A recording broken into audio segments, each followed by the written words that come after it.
Hey everybody, this is an interesting video to help elaborate the benefits of a buyer's agent. And also we can end with touching on supply demand in a marketplace. Let's take a listen. A lot of buyer's agents, they get paid to sell you a property. I know they're not sales agents. I know they're buyer's agents, but they get paid when you buy a property. Yes, he is right. We do get paid when a home closes. Now, buyers can also have the option to pay an hourly. They could negotiate a flat fee. But it is true that a buyer's agent, assuming that you've got a buyer's agent, will get paid when a home is sold. And I don't think any of us would agree with the fact that that is a conflict of interest. Um, the realtor is in the business of helping someone in this situation being described buy a home. So I would assume that the buyer has laid out their goals, their interests, their timeline, their needs, some cautionary tales that they might have to hurdle. And their realtor of choice will help with all that. They'll be able to prove how to save time. They'll be able to show and demonstrate where money can be saved using their services. But it is true, us realtors will be aiming for a commission when the buyer is happy enough to close. That means we should, at that point, get funded ourselves for the time and effort and professional work. So there's a conflict of interest. They get paid when you close a deal. Conflict of interest, that's an interesting one. So let me touch on it. I don't see where that would happen, but it should not be a conflict of interest for the realtor to get paid once the buyer is happy enough to close. I think we've covered that one.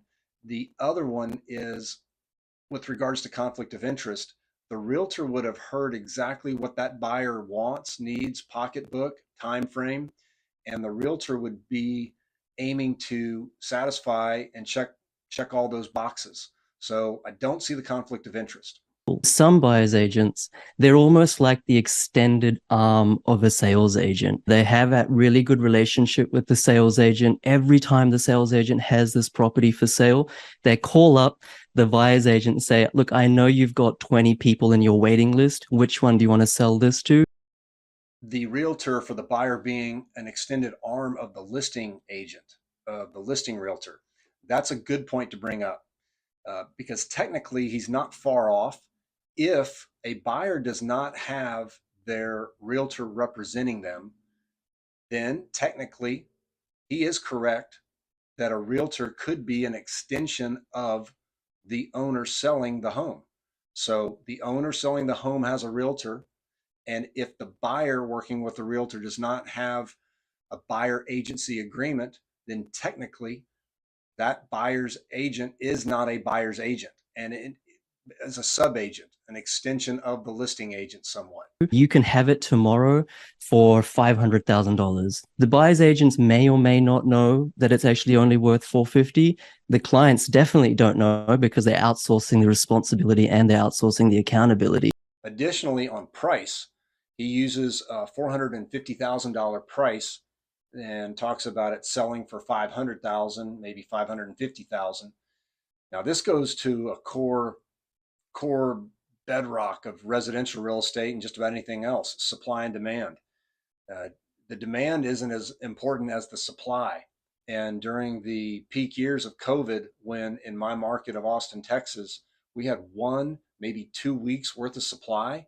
And when I say inventory supply, I'm saying in 1 or 2 weeks, there would be no homes on the market because they would have all been scooped up. So when we get into 1 and 2 weeks of supply, 1.5 months of supply, that is going to lead with a high demand to 50, 100,000, 200,000 over list price. And that might make some of us in the industry laugh, but we're not laughing at a buyer.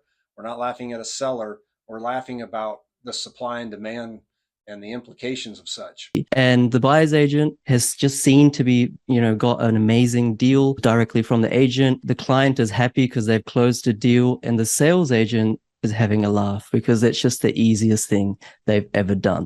So in summary, pay attention to the agreement you do or don't have with your realtor. Is it a buyer's agency written down, or are you a sub agent of the listing agent? And then lastly, pay attention to the months of inventory.